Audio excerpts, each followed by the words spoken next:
Oke, baik. Saya mulai. Assalamualaikum warahmatullahi wabarakatuh. Selamat pagi dan salam sejahtera untuk kita semuanya. Bagaimana kabarnya hari ini? Ini saya manggilnya teman-teman, Bapak Ibu atau bagaimana ya? Oh ya, baik. Bagaimana kabarnya teman-teman hari ini? Alhamdulillah. Bu, bagaimana kabarnya Bu? Sehat, alhamdulillah. Oke. Mungkin nggak perlu perkenalan lagi karena kemarin saya sudah perkenalan. Langsung saja, hari ini saya akan memandu materi pembekalan PKPA Angkatan 16 tahun 2023, yang mana materinya ini nanti tentang hukum acara pidana yang akan disampaikan oleh Dr. Umi Enggarsasi SHMU. Dan waktunya Ibu nanti sampai pukul 10.30. Baik, mungkin langsung saja Ibu langsung bisa menyampaikan materinya. Terima kasih.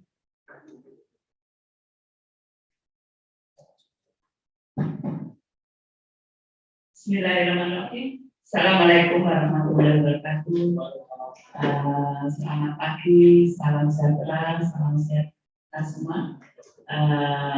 Tadi ini minggu kedua ya untuk materi PKPA. Insya Allah saudara dalam sehat, selalu dalam lindungan Allah dan sukses dalam segala hal.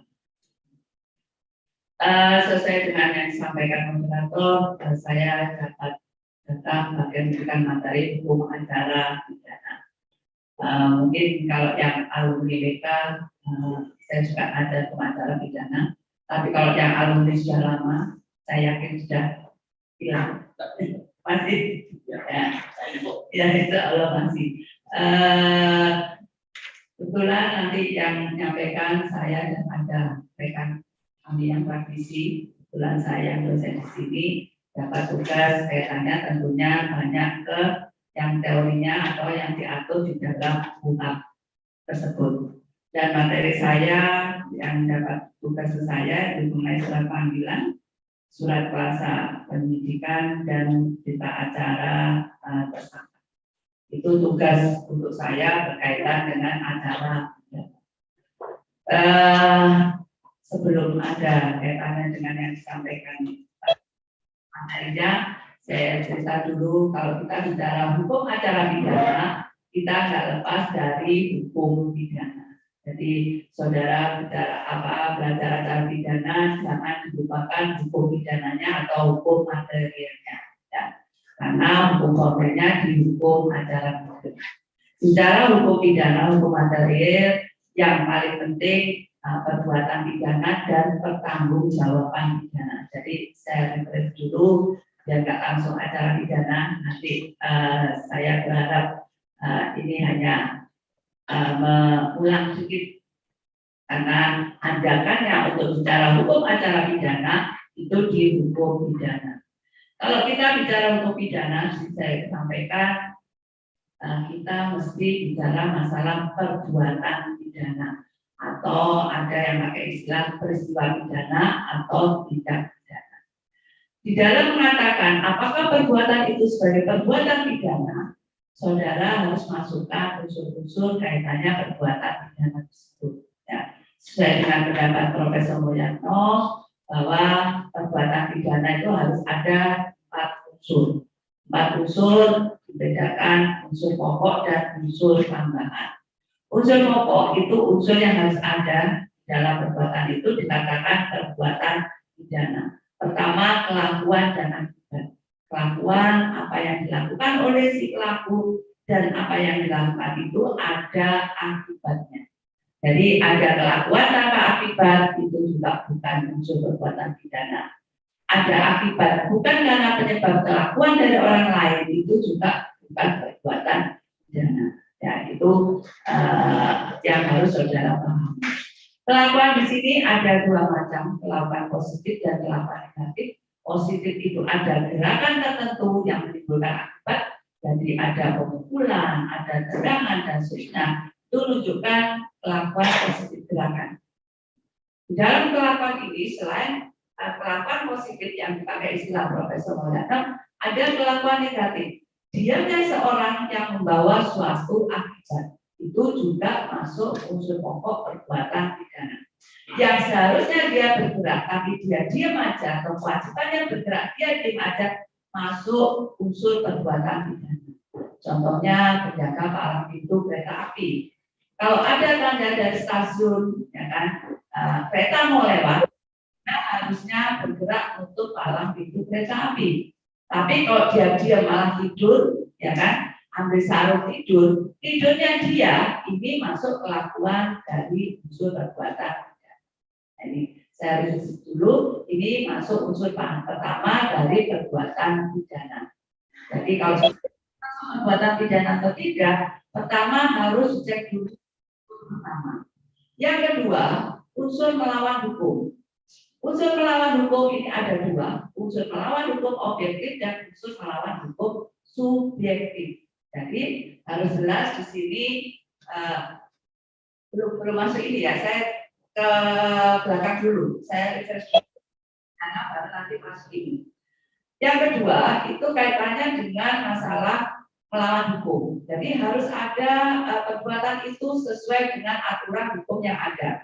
Melawan hukum objektif dan melawan hukum subjektif. Objektif di sini sesuai dengan undang-undang atau pasal-pasal yang dilawan atau dilanggar. Sesuai pasal 362 KUHP, 372, 378 atau pasal berapapun. Nah ini berarti sesuai dengan pasal-pasal yang ada. Itu unsur melawan hukum objektif. Nah ini sesuai dengan asas legalitas. Harus ada aturannya dulu, baru bisa mengatakan perbuatan sebagai perbuatan pidana dan baru dipidana. Nah itu unsur melawan hukum objektif. Selain unsur melawan hukum objektif, ada unsur melawan hukum subjektif. Unsur melawan hukum subjektif ini apa yang ada di dalam hati pelaku. Bisa dibuktikan dengan sengajaan atau kealpaan. Nah ini nanti di proses persidangan. Karena tidak mungkin pelaku itu ngaku ya saya sengaja membunuh, mesti saya nggak tahu, saya emosi dan seterusnya. Nah ini wujudnya apa subjektif ini? Bisa kesengajaan dan kealpaan yang membawa suatu akibat yaitu adanya korban. Nah, dua ini sebagai unsur pokok perbuatan pidana harus ada ya untuk bisa katakan perbuatan itu sebagai perbuatan pidana. Selain itu ada unsur tambahan dari perbuatan pidana. Jadi pendapat Profesor Mulyana, Guru Besar Hukum Pidana, unsur tambahan ada dua, hal ikhwal dan atau yang mengikuti perbuatan pidana. Jadi hal ikhwal ini yang mengawali perbuatan pokok dari perbuatan pidana. Sehingga perbuatan itu nanti dikatakan perbuatan pidana dengan rencana. Jadi nyiapkan dulu, gambar dulu apa yang harus dilakukan, lakukan dulu. Jadi sebelum perbuatan pokok dilakukan, kalau ada perbuatan-perbuatan sebelumnya ini dikatakan hal ikhwal dan perbuatan itu dikatakan perbuatan pidana berencana. Ya. Selain itu ada hal yang mengikuti. Yang mengikuti ini dilakukan pelaku setelah perbuatan pokok terjadi, menghilangkan barang bukti, menghapus sidik jari, ya kan? Nah ini atau membuang korban masuk hal yang mengikuti. Nah sehingga kalau ada yang hal mengikuti perbuatan itu perbuatan pidana dengan pemberatan. Ya bedanya itu kok di awal itu biasanya dikatakan dengan perencanaan. Kalau setelah perbuatan pokok itu perbuatan pidana dengan pemberatan. Nah, ini unsur tambahan. Unsur tambahan ini tidak mengurangi perbuatan itu dikatakan perbuatan pidana, tapi diperberat karena ada rencana, karena ada pemberatannya itu. Ya, itu unsur tambahan. Yang keempat itu melihat kondisi ketiga, bagaimana melihat kondisi korban. Kalau korbannya luka ringan, luka berat itu sanksinya beda. Penganiayaan, korbannya luka ringan atau mati itu kan beda. Ini sehingga dikatakan sebagai unsur tambahan dari perbuatan pidana. Kalau luka berat atau ringan itu alat ukurnya apa? dilihat di KUHP pasal 90. Dia tidak bisa menjalankan kegiatannya sehari-hari, ya kayak gitu, atau ada ketentuan berapa hari dia tidak sadar dan seterusnya, diatur semua di pasal 90 KUHP. Ini yang saudara harus pahami pegang untuk mengatakan perbuatan itu sebagai perbuatan pidana atau tidak. Nah ini kadang dikatakan masuk perbuatan pidana tidak, itu alat ukurnya ada 4 unsur. Kalau sudah masuk perbuatan pidana, apakah setiap perbuatan pidana itu mesti harus bertanggungjawabkan pelakunya? Nah, ini tergantung pada apa? Unsur kesalahannya. Ada enggak unsur kesalahan dari pelaku tersebut? Ya kan? Nah, ini dibuktikan dari mulai bagaimana kejiwaan pelaku, apa yang dilakukan pelaku, ada enggak unsur yang bisa membebaskan pelaku, alasan pembenar dan alasan maafnya, atau alasan penghapus tuntutan. Ini yang bisa membebaskan pelaku dari kesalahan atau dari tanggung jawab. Nah ini masalah pertanggungjawab pidana. Kalau tidak ada unsur kesalahan, ya kan, dia tidak bertanggung jawab atau tidak dimintai pertanggungjawaban karena tidak bisa bertanggung jawab. Kalau ada unsur kesalahan, pelaku harus bertanggungjawabkan sesuai pasal-pasal yang ada. Dan yang harus diingat dalam beracara, saudara harus selalu paham penerapan pasal penyertaan dan pembantuan. Ya. Diingat pasal 55 dan 56. Pasal 55 itu pasal penyertaan. Ya. Pasal penyertaan itu antara pelaku tersebut atau yang ikut serta di situ ada di dalamnya bersama-sama. Kalau pasal 56 pembantuan sebelumnya di luar pada saat pelaksanaan pidana pokok. Ya, itu yang harus diingat materi pidana yang penting di situ penerapan pasal 55 dan 56. Karena ini mesti ikut di dalam pasal-pasal itu. Tapi kadang penerapan pasal ini kadang masih ada keliruan antara penerapan pasal 55 dan 56. Karena 55 itu penyertaan, 56 itu pembantuan. Bantuan itu di luar pelaksanaan pidana pokok. Nah itu sedikit yang masuk berkaitan dengan pidana. Nah represi karena sekarang antara balik yang awal sama ya. Tadi sebagai awal saya sampaikan berkaitan dengan perbuatan pidana dan pertanggungjawaban pidana. Sekarang masuk ke acara pidana. Kalau sudah ada dugaan adanya perbuatan pidana, tentunya kita masuk ke materi hukum acara pidana. Kalau ada dugaan, tentunya pertama bisa melakukan laporan atau pengaduan. Ya. Apa yang dimaksud laporan atau pengaduan itu ada bedanya. Diatur di dalam pasal 1, ya kan, dari Undang-Undang 881 atau KUHP. Nah, kalau laporan itu jelas pemberitahuan kepada petugas tentang telah terjadi atau dugaan perbuatan. Jadi kalau dia sudah melaporkan, tindak lanjut berikutnya itu tergantung pada petugasnya. Ini diteruskan atau tidak. Beda dengan aduan. Kalau aduan itu beda. Kalau dia hanya memberitahukan aja, ya kan, dengan permintaan, sehingga aduan itu bisa dihentikan oleh pengadu, ya kan, bisa dihentikan. Kalau misalnya ini yang diadukan anaknya sendiri, ya, oh ternyata anaknya sudah baik, dia janji tidak ulang lagi, sudah penyidik atau yang terima laporan perkara ini, aduan saya ini tidak usah dilanjutkan, bisa atau boleh, ya, jadi boleh dihentikan. Itu masuk delik aduan. Kalau laporan itu delik biasa. Ya. Pencurian itu delik biasa. Tapi kalau pencurian dalam keluarga itu masuk delik aduan. Nah, intinya itu. Sehingga dibedakan di pasal 1 itu antara laporan dan aduan.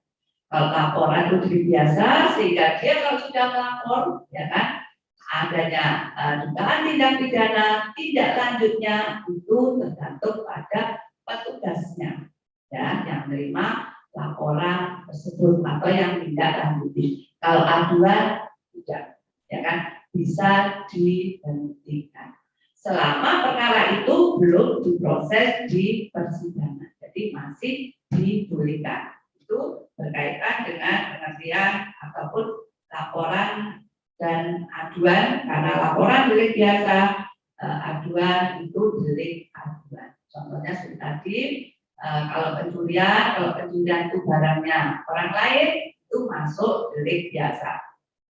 Makanya lewat apa? Laporan. Tapi kalau yang dicuri itu barangnya keluarganya sendiri, ya kan, itu masuk delik aduan. Berupa apa? Pengaduan. Ya. Kalau laporan tidak bisa diberikan begitu aja oleh pelapor, ya kan. Tapi kalau aduan masih dibolehkan, ya kan, bisa dihentikan selama belum proses persidangan. Itu dijelaskan di situ.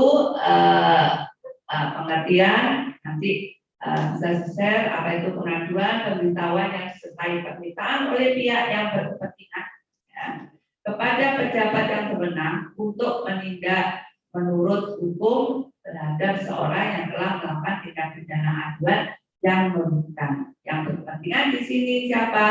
Korban itu sendiri, tidak boleh diwakilkan atau pihak yang dirugikan menurut hukum. Nah, yang terjadi pokoknya pemberitahuan yang disertai permintaan.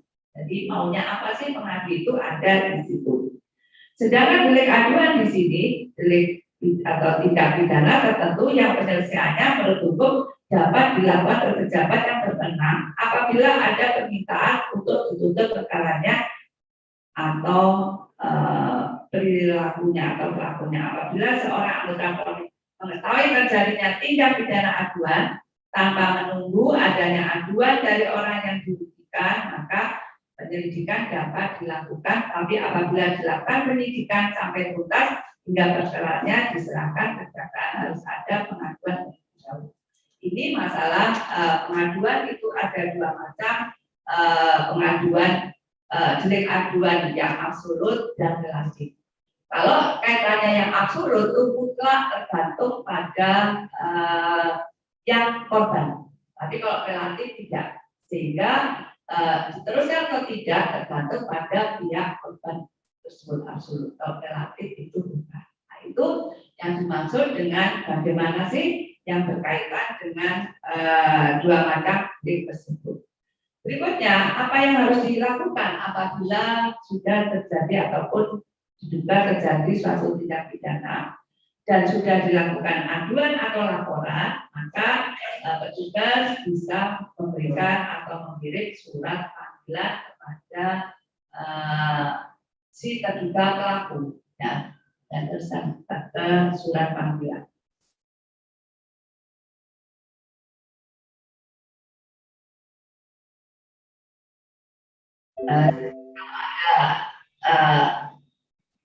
Laporan atau pengaduan, maka petugas bisa melayangkan surat panggilan. Di dalam pemberian laporan itu yang harus diperhatikan, ya kan? Saudara mengajukan laporan atau pengaduan, yang harus diperhatikan laporan itu pertama bisa tertulis, bisa lesan. Jadi nggak harus tertulis. Kenapa sih bisa lesan? Karena kita pahami bahwa penduduk Indonesia itu tidak semuanya paham bahasa hukum, ya, bukan bahasa Indonesia saja tapi bahasa hukum. Makanya kadang pokoknya dia cerita gimana petugas bisa menyusun kalimat itu, baru tanda tangan bahwa ini dia lakukan secara lesan. Jadi bisa lesan dan bisa tertulis. Ya. Kemudian di dalam saudara kan masih diberi surat ini sudah lapor. Yang harus saudara perhatikan itu tanggal laporan atau pengaduan. Ya, itu tolong diperhatikan. Karena ini berkaitan dengan apa? Ada ketentuan di pasal 78 KUHP itu daluarsa penuntutan. Itu ada waktunya. Kalau saudara diam aja, kasus itu atau perkara itu sudah daluarsa, tidak bisa dilakukan penuntutan. Sehingga harus perhatikan pasal 78 KUHP. Itu ada perkara tertentu berapa tahun itu ada aturannya di pasal 78 KUHP. Nah, sehingga tanggal saudara melakukan laporan itu paling penting. Biasanya sebelum tanda tangan ada Surabaya tanggal sekian dan seterusnya baru tanda tangan. Ya, itu kadang orang tidak memperhatikan di situ. Nah, untuk mengingatkan petugas perkara ini diteruskan atau tidak, ditahan atau tidak, saudara tahu Pak ini laporannya sudah tanggal ini, ya kan? Sudah jalan sekian. Ini perkara ini nanti daluarsa penuntutan sekian. Nah, ini loh. Jadi ingatkannya itu ada dasarnya. Tidak ada perkara saya kok nggak ditindaklanjuti. Nah itu dasarnya apa? Saudara memperhatikan tanggal laporan atau pengaduan. Itu yang harus saudara perhatikan. Ini sering lewat. Kemudian baru tanda tangan.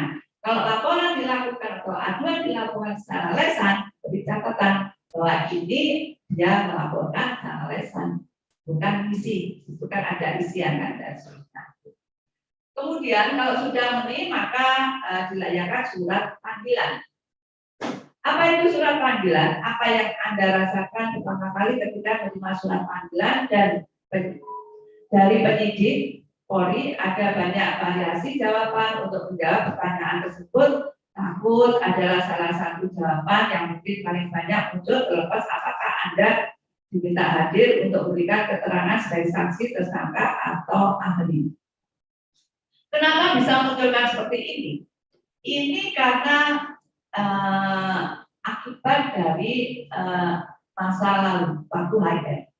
Kalau dulu, kalau sudah dipanggil masuk di kepolisian, ya kan, kapan keluarnya nggak tahu, karena perkaranya nggak tahu, ya kan, waktu berlaku HIR, sampai kapan dipanggil dan ditahan sebagai apa, itu kan tidak ada penjelasan secara lengkap, ya kan. Nah ini trauma ini terbawa sampai sekarang, ya kan.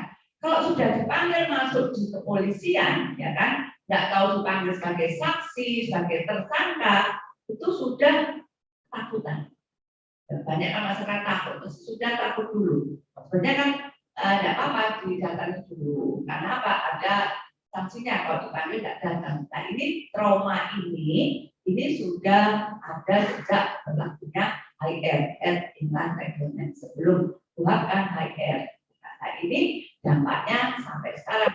Katakan kalau ada surat panggilan sudah takut dulu. Padahal dipanggil itu kan ada keterangan. Dipanggil sebagai apa? Sebagai saksi atau sebagai tersangka terhadap apa? Di situ ada surat panggilan, ya kan? Perkara apa? Nah ini memang ketakutan itu merupakan salah satu fakta yang ada di dalam masyarakat. Ya kan? Jangankan yang tidak belajar hukum, yang belajar hukum itu pun banyak kalau sudah ada urusan dengan polisi. Jadi itu ada seperti itu. Makanya kan di dalam masyarakat soal urusan ada polisi ribet. Nah ini merupakan rasa ketakutan yang ada di dalam masyarakat. Saya katakan sampai sekarang ini masih ada dan ini memang dampak dari pemberlakuan HIR dulu. Ya. Kalau sekarang kan ada penyelidikan, ada penyidikan, ada penangkapan, ya kan, ada penahanan khususnya. Ini ada syarat-syarat tertentu yang harus dipenuhi, ya kan? Panggilan harus surat panggilan harus sah. Nah, tanda tangan siapa? Nah, kalau penyidik tentunya kepala di situ harus diberikan tanda tangan. Isinya apa? Ya kan? Untuk apa? Setelah dilakukan panggilan, ya kan? Di situ mulai proses ya, di sini. Proses di sini proses penyelidikan. Prosesnya penyelidikan dulu. Di dalam penyelidikan untuk menentukan bahwa ini masuk perbuatan pidana atau peristiwa pidana maksimum 1 hari atau 1 kali 24 jam. Itu ada ketentuannya. Kalau ini bukan perbuatan pidana harus dilepaskan. Nah, itu ada. Kalau masuk perbuatan pidana baru proses apa? Penyidikan. Untuk apa? Cari tersangka dan barang bukti. Kenapa tersangka? Ini tadi dipanggil kan sebagai saksi, kan? Mungkin kan tersangka itu dia bisa ditingkatkan sebagai tersangka atau lain. tersangka lain, karena pidana itu jarang sekali pelaku tunggal, mesti ada temannya. Kalau masih saran atau apa itu biasanya ada. Makanya proses dulu kalau sudah dipanggil tentunya ada proses berikutnya. Kalau nggak bisa dipanggil mau datang, baru proses di penangkapan. Berikutnya, pemanggilan merupakan salah satu upaya paksa dalam fase penyidikan selain penangkapan, penahanan, penggeledahan, dan pemberitaan surat. Adapun yang dimaksud dengan penyidikan menurut pasal 1 butir kedua KUHP adalah serangkaian tindakan penyidik dalam hal dan perkara yang diatur undang-undang untuk mencari serta mengumpulkan bukti yang dengan bukti itu membuat terang suatu tindak pidana yang terjadi guna menemukan tersangkanya. Dengan demikian tujuan dari pemanggilan adalah sebagai salah satu upaya mencari bukti-bukti untuk membuat terang suatu tindak pidana. Jadi seperti saya sampaikan, panggilan ini hanya mencari keterangan ini. Ini ke arah pidana atau tidak, ya arahnya ke pidana atau tidak. Jadi kalau di dalam KUHP itu pertama penyelidikan untuk peristiwa. Ini harus polisi, ya harus polisi Polri itu. Tapi kalau sudah meningkat ke penyidikan, tidak hanya Polri, tapi ada PNS tertentu, pegawai negeri sipil tertentu. Kenapa perlu dibantu PNS tertentu? Tidak mungkin Polri itu menguasai semua bidang alat bukti. Dia mau nyidik perbankan, mau nyidik tanah, mau nyidik masalah minyak, mau nyidik kaitannya laut dan seterusnya. Tidak mungkin Polri itu menguasai semuanya. Nah, sehingga dia bisa minta bantuan pegawai negeri sipil tertentu ini yang punya bidang yang dibutuhkan untuk barang bukti ini, periksa barang bukti ini. Sehingga kalau penyidik itu mesti ada PNS tertentu. Kenapa pegawai negeri sipil sama-sama abdi negara? Nah, PNS tertentu dengan kewenangan khusus, tidak selamanya dia sebagai penyidik PNS tertentu ini untuk kasus A, kasus B, kasus C dan seterusnya. Betul ya. Jadi penyelidikan dulu untuk peristiwanya. Kalau sudah ini ke arah pidana, masuk ke penyidikan. Ya, kalau penyelidikan ini Polri, penyidikan itu bisa Polri ditambah dengan PNS tertentu dengan kewenangan khusus. Kenapa dibantu PNS? Karena di dalam penyidikan ini mencari alat bukti. Alat bukti itu macam-macam. Tidak mungkin polisi itu menguasai semuanya. Makanya perlu bantuan pegawai negeri sipil tertentu yang punya ahli. Nah, karena ini mencari barang bukti tersebut. Nah, prosesnya itu apa? Bisa manggil, bisa kemudian kalau dibutuhkan bisa nahan, penggeledahan dan penyitaan surat. Nah, itu tindakan-tindakan yang bisa dilakukan.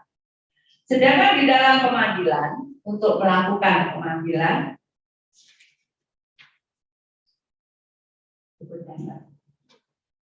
jadi ada syarat-syarat tertentu untuk bisa melakukan pemanggilan, karena surat panggilan itu harus sah, ya kan? Ditentukan dan untuk melakukan pemanggilan, penyidik di sini wajib memberikan panggilan atau surat panggilan secara tertulis. Ini jelas panggilan itu harus secara tertulis, itu diatur di dalam KUHP. Untuk dikatakan surat panggilan itu sah. Ya, kalau nggak sah maka nggak ada kewajiban hadir. Tenggang waktu surat panggilan dengan waktu untuk menghadiri panggilan tersebut ada ketentuannya, yaitu 3 hari. Kenapa 3 hari? Dimungkinkan wilayah Indonesia itu kan macam-macam. Kalau mungkin Jawa ini masih gampang terjangkau. Di luar Jawa itu masih harus naik kapal dan seterusnya. Makanya diberi tenggang waktu, itu ada waktunya 3 hari kerja, sudah diterima, baru dia punya kewajiban untuk hadir di tempat tersebut. Nah, itu syarat tenggang waktunya. Jadi Tidak bisa. Ini surat panggilan datang besok harus ke tempat yang manggil, tidak boleh. Jadi itu minimal waktunya 3 hari. Nah, itu sudah ketentuan yang ada dalam KUHP. Kemudian yang bersangkutan tersebut ada nggak di tempat waktu diberikan surat panggilan. Surat panggilan maka diserahkan kalau ada, kalau tidak ada di tempat bisa diserahkan pada keluarga, kuasa hukum, atau ketua RT, RW, kepala desa, atau yang lain yang dapat menjamin bahwa surat panggilan tersebut segera dapat disampaikan kepada yang dipanggil. Ini kan dimungkinkan. Kalau misalnya waktu dipanggil itu ada, yang dipanggil mudah, ya tanda tangan, ada kewajiban datang. Kalau tidak ada, itu baru disampaikan keluarganya di rumah. Dimungkinkan juga surat panggilan disampaikan, tapi alamatnya itu sudah tidak ada, tidak jelas, kan bisa kan? Nah, tentunya di situ akan cari dulu di tempat situ dia pindah kemana dulu. Kalau dia pindah kemana bisa terus, kalau enggak ya ditempelkan di tempat di mana dia terakhir ada di situ. Nah itu bisa di situ dengan ketentuan bahwa ini untuk memenuhi syarat panggilan. Kalau dia jelas di luar negeri lewat tentunya kedutaan, kan? Yang penting harus memenuhi syarat surat panggilan tersebut sesuai dengan jalur yang diatur di dalam. Ya, jadi kalau misalnya dia dipanggil enggak datang, ya kan, akan dipanggil lagi 2 kali enggak datang, ya kan, maka berikutnya bisa dilakukan penangkapan untuk proses. Tapi kalau enggak datangnya itu karena sakit, kan karena sakit, maka petugas penyidiklah yang harus datang di tempat orang tersebut untuk minta keterangan. Itu jelas ya, ada di luar. Jadi kalau dia dipanggil tidak datang, ada alasannya, itu panggil berikutnya sampai berapa. Tapi kalau dia dipanggil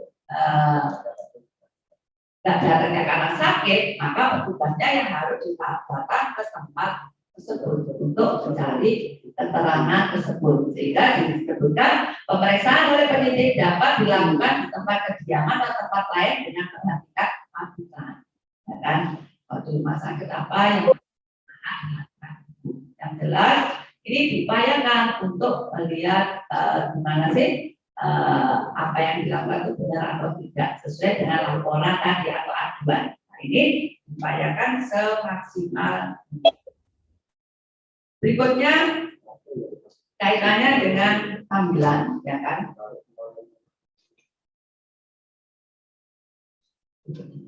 Jadi panggilan ini seperti tadi, ini kan menimbulkan ada ketakutan. Di dalam memberikan satu keterangan, ya kan, disebutkan juga ini sebagaimana itu ya Mbak ya. Panggilan ini saya masih tekankan. Kalau saudara nanti jadi advokat atau saudara yang dipanggil, tolong kalau memberikan keterangan pada tugas itu sesuai dengan pertanyaannya. Biasanya orang Indonesia itu kan senang nggak tahu tuh ngomong aja, ya kan? Terus nggak ngerti tuh semua juga kalau ditanyain gimana, apa kenal dengan ini, oh kenal, ya padahal nggak kenal. Tahu ini apa dia punya rumah atau tidak punya, ini dari ini dan seterusnya, gitu. Nah, sehingga di dalam memberikan suatu keterangan kita punya kesimpulan. Ini tidak hanya sebagai saksi, ya kan? Seperti gini, saudara waktu terjadi perbuatan pidana itu, saudara ada di mana? Ya kan? Oh saya ada di rumah itu, ya kan? Saudara ada hubungan keluarga dengan itu? Tidak ada. Kenapa saudara ada di rumah itu? Nah ini kan, kalau nggak ada hubungan kan tidak. Kemudian kalau berikutnya saudara tahu di mana ini dilakukan ini, jalan ini. Kemampuan mata melihat itu kan ada batasnya. Pendengaran ada. Kalau saudara memberikan keterangan lengkap, berarti saudara sebatas ini, ada indera saudara. Saudara mesti ada di situ, nggak bisa. Sehingga bisa petugas menyatakan berarti saudara ada di situ, ya kan?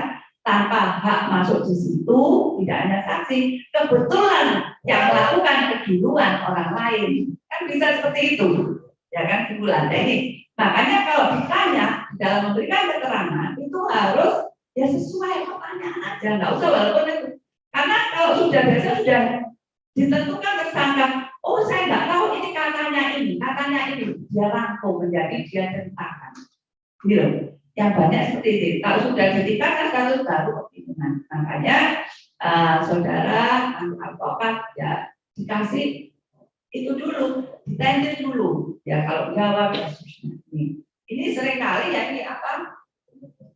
Kalau orang Jawa namanya apa sih? Kemelut, tahu gitu loh. Nggak tahu katanya tuh bisa ceritakan. Terus pokoknya cerita, pokoknya saya itu biar bercanda. Ini yang tidak. Nah, jadi kalau ditanya, kamu bajunya apa? Biru ya sudah, biru nggak usah. Biru beli di TP sama ini uang dari ini sudah panjang. Nah ini kan, nah ini di dalam datangi panggilan tersebut ini harus benar-benar dan saudara itu diberi bekal, ya kan? Jadi nanti diberi bekal, kok jawabnya bagaimana dan seterusnya. Karena penyidik itu juga punya strategi, ya kan, ngorek itu gimana dia bisa cerita panjang. Tapi tetap harus rambu-rambunya ya sesuai yang apa, yang sudah tahu. Karena memberikan suatu keterangan saksi itu yang dia ketahui, yang dia dengar, yang dia alami sendiri, dan bisa menjelaskan alasannya bahwa itu dia berada di mana, ya kan. Jadi karena apa? Ini sebagai alat ukur, karena pada indera seorang itu ada batasannya. Lihat jelas itu kan ada berapa meter itu baru kelihatan jelas. Di luar itu kan sudah nggak jelas. Tapi kalau saya katakan di luar tapi jelas secara detail sampai baju sampai apa itu, nah ini kan oh berarti ini dia dekat, kira-kira dia ada di mana.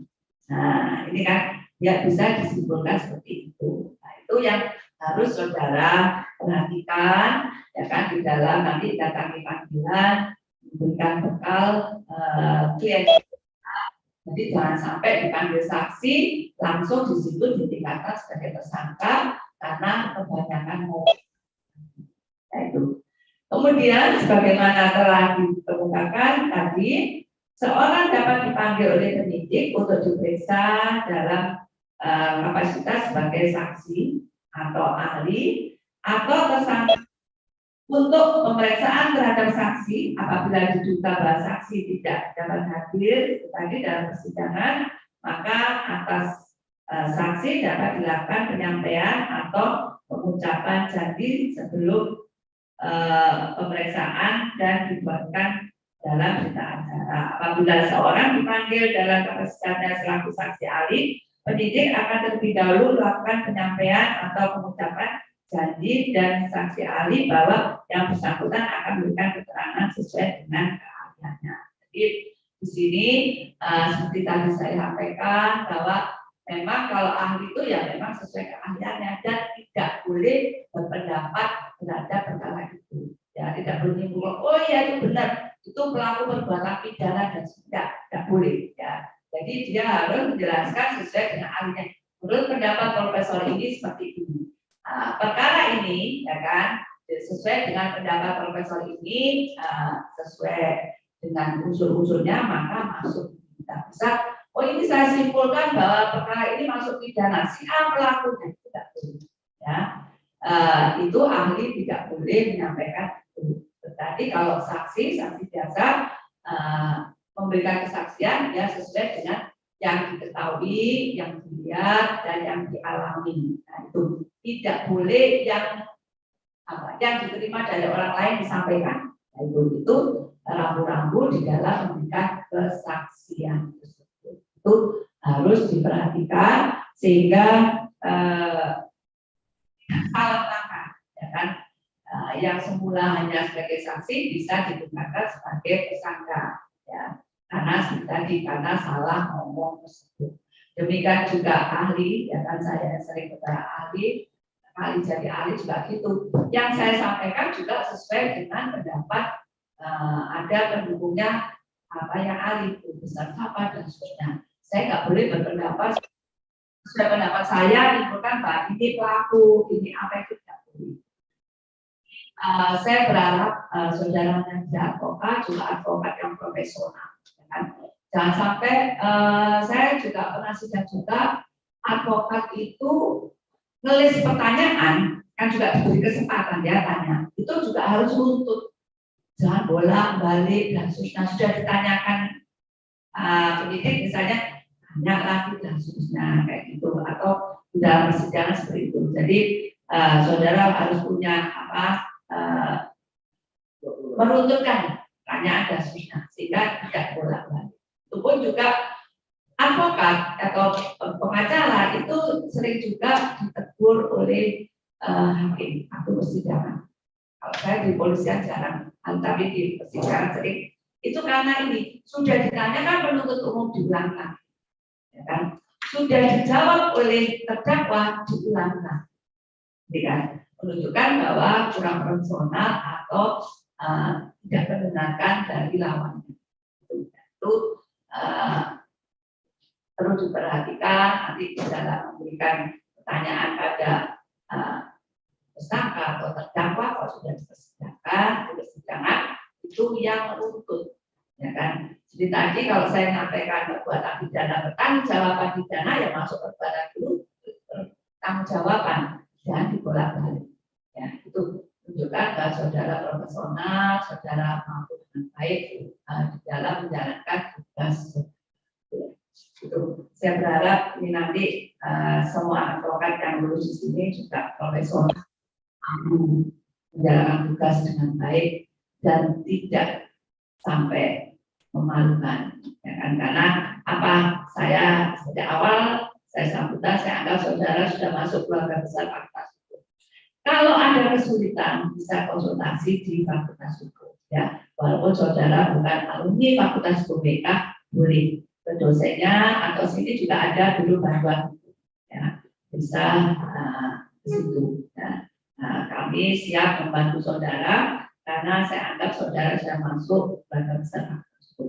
Saya inginnya besok ketemu saudara sukses profesional dalam menjalankan tugasnya. Itu harapan kami sehingga kami terbuka untuk kalian semuanya, ya kan? Jangan sampai salah langkah, ya itu kalau saya sehingga sekali lagi kami Fakultas Hukum terbuka untuk saudara, ya kan?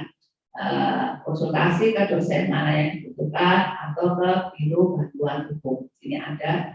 Ini mungkin tempatnya masih tidak tertata dengan baik karena masih renovasi. Jadi BPH itu kan dulu kan di bawah, mungkin yang harus tahu itu kantornya dibongkar, masih dipindah masuk situ dan rencananya kan ada tempat sendiri untuk biro bantuan hukum.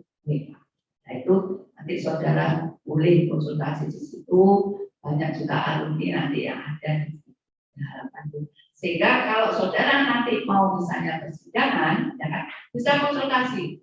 Ini beberapa advokat sebelum persidangan atau menyusun konsep gugatan itu konsultasi boleh. Kalau saudara perdata bisa ke dosen perdata, kalau pidana bisa ke pidana, kalaupun bisa ke pidana, sehingga nanti gugatan saudara itu tidak bisa diterima atau masuk. Yaitu jadi boleh saudara percaya diri, tapi second opinion itu perlu, ya. Paling enggak nanti kalau awal-awal saudara bisa minta bantuan, paling enggak konsultasi lah dengan dosen. Itu boleh ya, kami terima kalau saudara datang, Allah sesuai kebutuhan saudara. Itu saya ingatkan. Kemudian saya lanjutkan, jadi itu tadi kaitannya dengan panggilan harus diperhatikan dari sejak awal surat panggilannya, kemudian keharusan hadirnya, kalau tidak ada penangkapan atau petugas bisa datang ke yang dipanggil, ya kan? Kalau sudah tentunya ada berita acaranya dan apa yang disampaikan itu tentunya ada tanda tangan, kalau saudara setuju ditandatangani, kalau tidak ada catatan petugas tidak mau tanda tangan dengan alasan itu. Di dalam surat panggilan ada keterangan apa aja yang ada di surat panggilan. Berikutnya Ini sudah sesuai. Kemudian materi berikutnya setelah panggilan tentunya dibutuhkan surat kuasa. Misalnya saudara nanti punya plan, tentunya harus ada surat kuasa. Ya, jadi saudara mendampingi itu mewakili dan seterusnya. Apa yang dimaksud dengan surat kuasa? Surat yang isinya menjelaskan tentang pemberian wewenang atau kuasa dari satu pihak tertentu kepada pihak lain yang diberikan kepercayaan karena si pemberi kuasa tidak dapat melaksanakan sendiri suatu pekerjaan atau tugas. Surat kuasa nanti dapat dibagi menjadi dua, surat kuasa formal dan surat kuasa non formal. Yang dimaksud yang formal digunakan untuk hal-hal yang bersifat formal, sedangkan surat kuasa non formal digunakan pada hal yang bersifat tidak formal atau tidak resmi. Jadi pemberian surat kuasa itu karena apa? Dia merasa kurang mampu di dalam menghadapi permasalahan itu. Makanya dia memberikan kuasa pada pihak lain untuk membantu di dalam menyelesaikan atau menghadapi permasalahan itu. Nah, surat kuasa ini tentunya ada ketentuannya. Dia mewakili dalam hal apa? Tidak semuanya. Nah, jadi ada di dalam isi surat kuasa itu ada keterangan mewakili dalam hal apa. Dan surat kuasa ini ada formal dan non formal. Jadi kegiatan resmi ataupun yang bersifat tidak resmi itu tentunya pertama surat kuasa. Sehingga sebelum surat kuasa ini juga penentuan nilai saudara. Ya, dalam artian nilai rupiah itu mulai jalan mulai surat kuasa. Nah, sebelumnya mungkin kepercayaan dulu. Klien saudara itu percaya enggak dengan saudara? Saudara bisa meyakinkan enggak pada klien saudara bahwa saudara itu layak diberi kuasa? Ya. Ini saya mesti tekankan. Saudara itu nanti dengan jasa pada orang lain. Ya. Sehingga saudara harus memberi kesan bahwa saudara itu layak diberi kuasa, layak mewakili dia, memberi suatu kemudahan menyelesaikan permasalahan. Saya mesti tekankan, saudara di dalam memberikan suatu analisis atau memberikan suatu uraian, kan dia cerita dulu, ini loh permasalahannya ini sebelum surat kuasa. Saudara bisa meyakinkan klien itu bahwa saudara itu bisa memberikan analisis, ya, analisis perkara ini. Nah, kesan ini, ya kan, kesan ini yang harus saudara tampilkan. Makanya Bu mesti ngomong, ya kan, saudara harus tampil, jangan, yes pokoknya mau ini, ya saudara. Tampilan saudara diperhatikan, ngomongnya harus diperhatikan, sehingga orang yang punya permasalahan atau calon klien saudara itu yakin bahwa saudara itu layak diberi kuasa. Ya, pertama itu, sehingga jangan ngomong soal tapi ditata lah, ini kan bahasanya harus ditata bahwa saudara layak. Dan kenapa awal ini sangat diperhatikan? Surat kuasa itu ada nilai mulai rupiahnya di sini. Ya, ada yang hanya 1 juta, 10 juta, 50 juta, bahkan ratusan juta. Ini surat kuasa, belum jalan. Nah, di dalam pemberian surat kuasa ini ada listnya pemberi kuasa, ya kan? Kaitannya perkara apa, saudara tugasnya apa, dan seterusnya. Gitu. Nah, ini pentingnya di sini, ya kan? Nilainya di sini kan. Nanti perjanjian berikutnya pasti apa dan ya kan. Nah, itu makanya Bu Umi mesti bilang, saudara meyakinkan kalau klien saudara harus benar-benar sempurna, ya kan. Sehingga dia akan memberikan kuasa ke saudara. Setelah jalan, makanya saya pasti tawarkan saudara boleh konsultasi ke Fakultas Hukum. Saudara sudah termasuk orang besar Fakultas Hukum. Karena surat kuasa ini juga bisa dicabut. Kalau dia nggak yakin saudara bisa sebagai pendampingnya. Kalau sekali dicabut, ya kan, itu juga nilai jelek ke saudara. Berarti nggak ada kepercayaan ke saudara untuk mendampingi orang itu, mesti kan cerita. Promosi itu yang paling baik kan cerita orang yang pernah jalan. Di situ nggak enak. Apa sih? Belum jalan sudah mintanya gini, punya gini. Nah ini loh.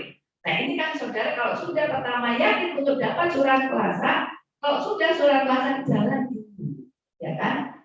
Baru jangan belum jalan sudah minta dulu. Langsungnya ini nanti mesti dicabut. Saya yakin nggak jadi.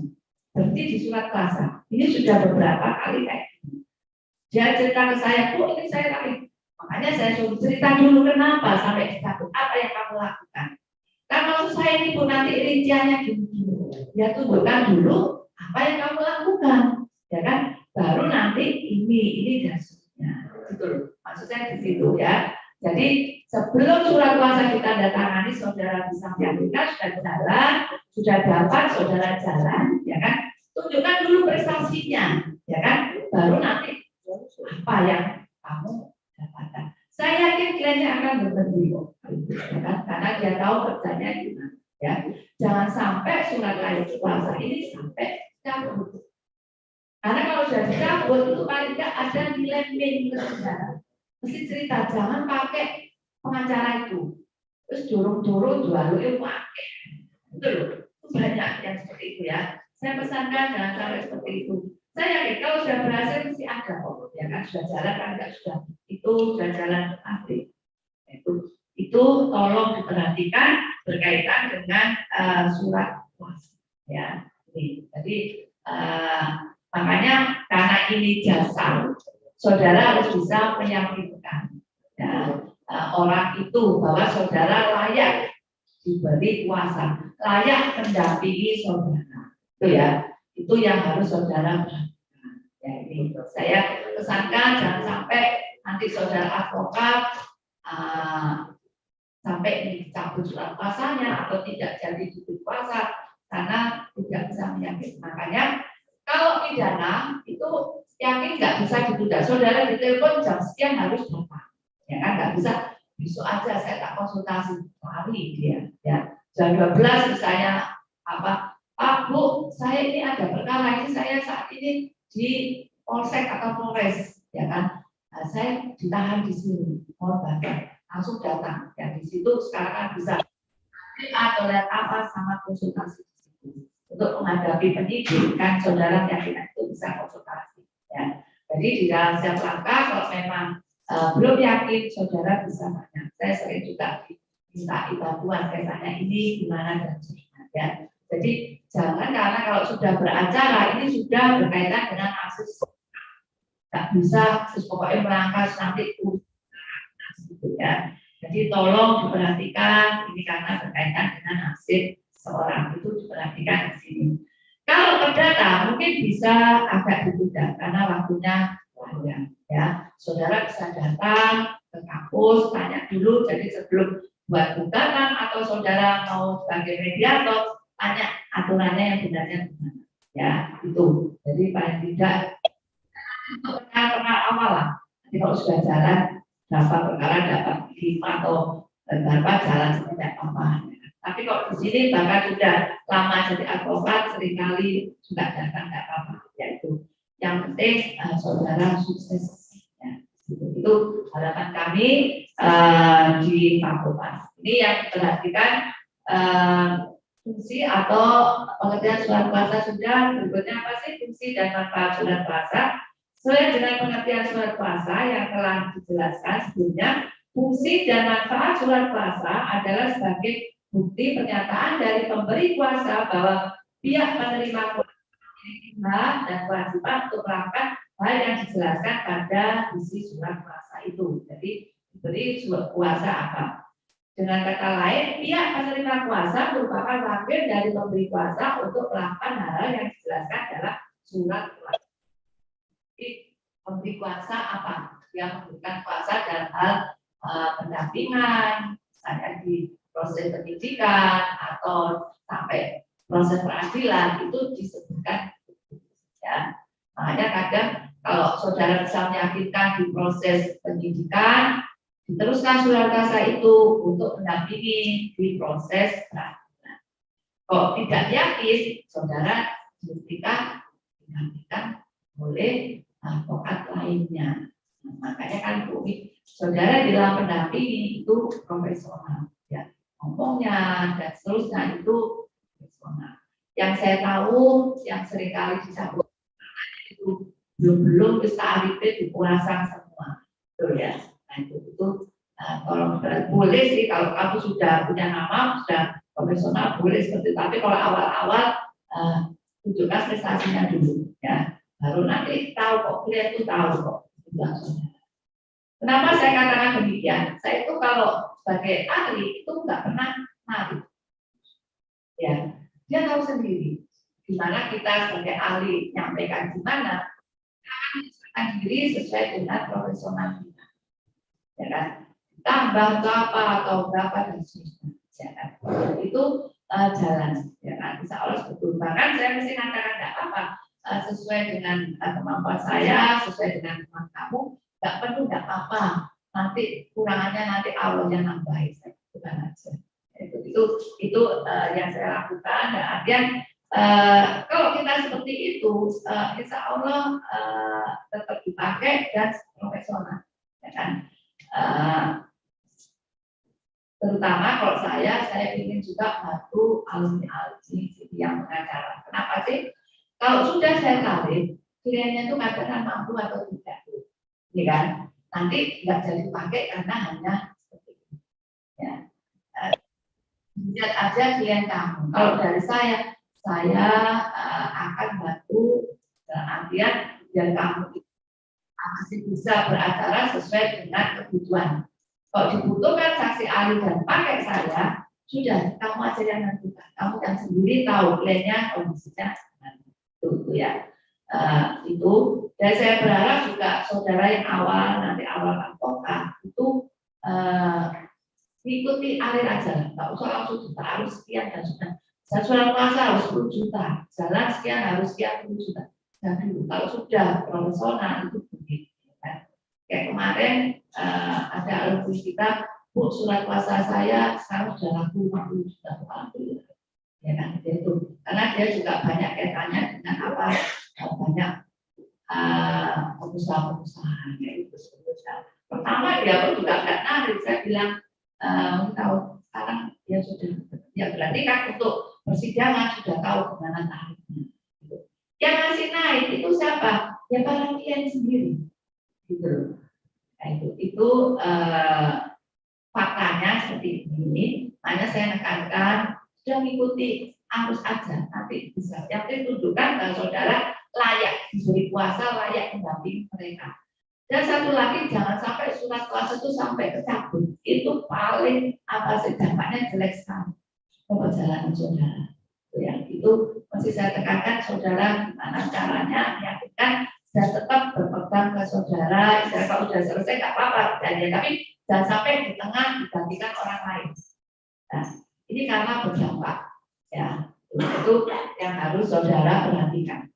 Sudah tahu apa fungsi surat kuasa, kemudian apa sih unsur-unsur yang harus ada di dalam surat kuasa.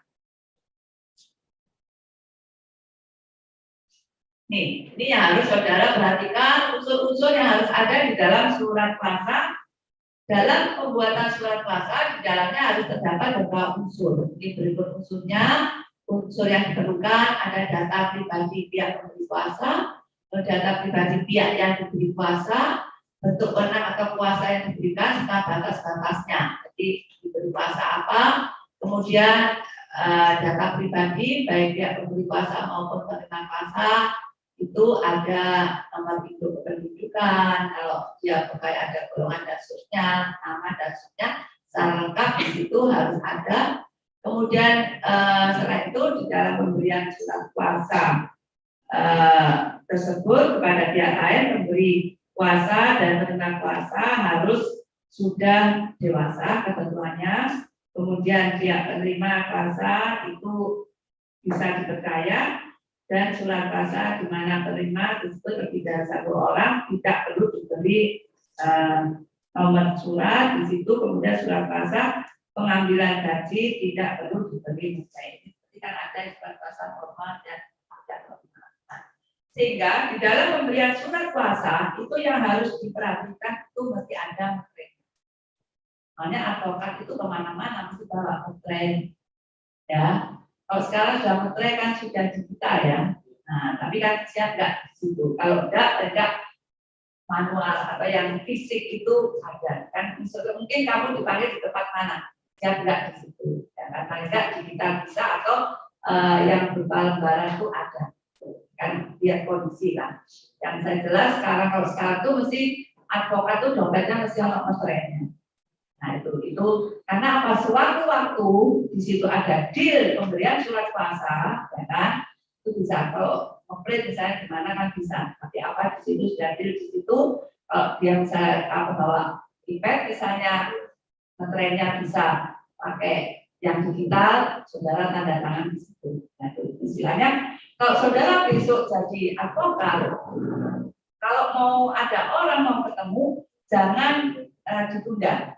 Makanya harus siap. Kalau sekarang sudah digital, iPad harus siap ada, ya kan? Ataupun laptop. Yang penting awal itu surat kuasa harus siap. Ya, dan nanti dulu nanti belum ada ini dan sudah. Format kan sudah ada, tinggal isi. Ini isiannya apa-apa. Ya, tinggal masukkan, kemudian karena sekarang sudah ada materai digital, ya kan? Tinggal masang di situ, tanda tangan di situ bisa langsung. Dan saat itu juga sudah terpenuhi kebutuhan klien. Ya, jadi diikuti perkembangan saat ini karena sudah ada materai digital, ya kan? Semua sudah kenal kan ada materai digital ya. Nah itu harus siap bawa iPad, kan? Jadi kemana-mana kalau misalnya ini saya mau konsultasi sudah siap ada. Jadi kalau bisa saat itu juga bisa tanda tangan surat kuasa. Ya, itu diperhatikan untuk tangan surat kuasa. Kemudian ciri-ciri surat kuasa ada surat kuasa memiliki beberapa ciri atau karakteristik yang khas, yaitu antara lain surat kuasa dibuat dengan menggunakan bahasa Indonesia yang baku dan mudah dipahami. Ya, bukan bahasa sehari-hari, ya kan, dan sesuai dengan ketentuan. Tapi biasanya kalau surat kuasa itu sudah ada formatnya yang baku kok. Jadi kan teorinya kan seperti ini ya, tapi biasanya sudah ada tinggal isian tinggal isi namanya siapa dan sudah ada formatnya, tinggal mengeluarkan aja, kemudian tinggal isi dan sebagainya. Tapi ketentuannya ini surat kuasa berisi pernyataan pengalihan kekuasaan, kewenangan sendiri kepada orang lain dan sebagainya. Bahasa digunakan dalam surat kuasa diwajibkan ada dan sebagainya. Jadi ini yang perlu bahasa ini sebenarnya sudah ada apa sih memberikan surat kuasa dalam hal apa, ya kan? Kalau perkara ini, perkara nomor ini kalau ada sudah didaftarkan atau pendampingan di proses pendidikan atau apa, itu biasanya format. Saya lihat para advokat itu sekarang sudah lebih canggih lagi, Pak iPad sudah ada, tinggal colek mana, dihapus dan sebagainya, ya kan? Materai sudah ada, digital, tanda tangan di situ. Jadi di tempat itu juga sudah selesai satu tindakan yaitu pemberian kuasa. Nah, jadi kalau memang di situ sudah deal, jangan ditunda lagi, karena kalau ditunda itu nanti banyak pengaruhnya nggak jadi, ya kan? Jadi itu kalau ini kan banyak masih muda-muda, saya kira sambil kalau kaitannya dengan itu. Kalau saya itu sudah keluar sangat dulu. Itu. Jadi itulah paling nggak nanti timnya, kalau nggak itu dengan timnya. Itu berkaitan dengan surat kuasa. Nanti kalau belum paham format yang sudah jadi bisa tanya ke advokat sebelumnya atau nanti bisa konsultasi lah. Ada kalau ini surat kuasa format baku itu sudah ada, tinggal masukkan isiannya. Ya, itu. Yang jelas iPad terus digital itu sudah berdiri di situ. Kemudian jangan lupa mesti punya rekeningnya, karena sekarang kan nggak ada tunai, ya kan? Nanti yang umum ini penting kan? Jangan nggak punya rekening ini, semua itu harus punya. Dia misalnya ngomong BCA siap, ngomong BNI siap, harus dulu. Terus sekarang ini bayar administrasinya susah belakang, yang penting punya rekening dulu. Itu karena kalau misalnya klaim saudara di daerah-daerah itu biasa BRI, ya kan?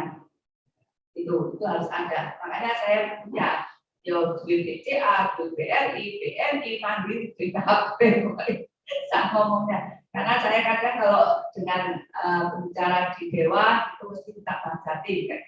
Bang Jatim ada yang langsung di sana, Bang Jatim ada, semua ada. Kamu besok advokat juga gitu.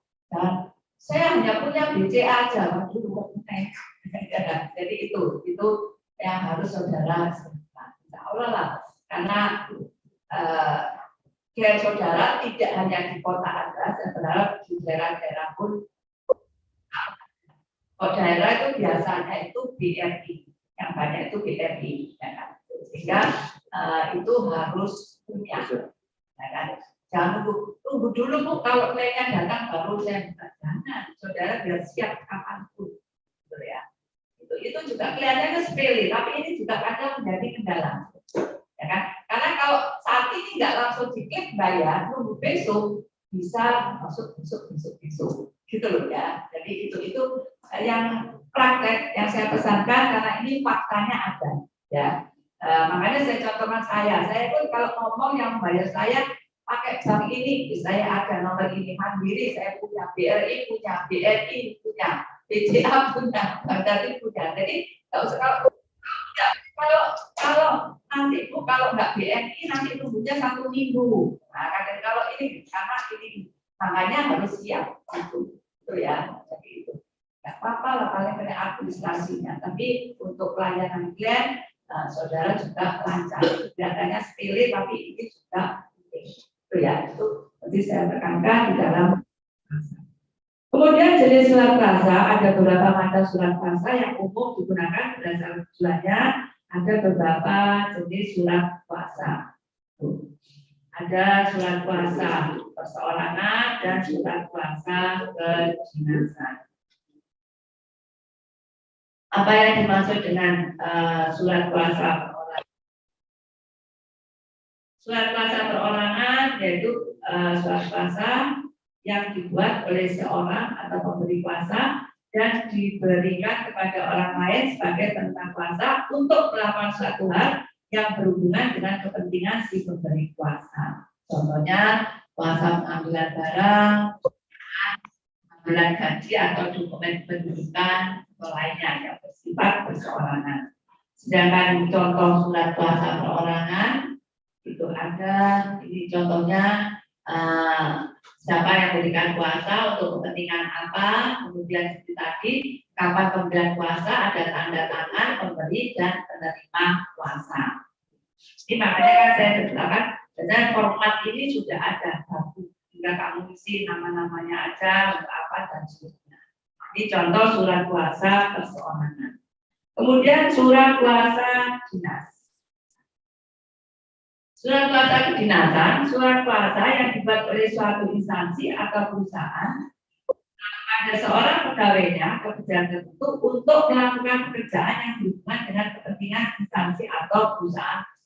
Itu kedinasan kaitannya dengan apa? Dinas sosial media di sekolah dan seterusnya, kemudian cuti dan seterusnya. Jadi petugasan dari institusi tersebut. Kemudian itu juga ada contohnya. Nanti ada materi ini nanti akan disampaikan. Ya, usah disampaikan nanti.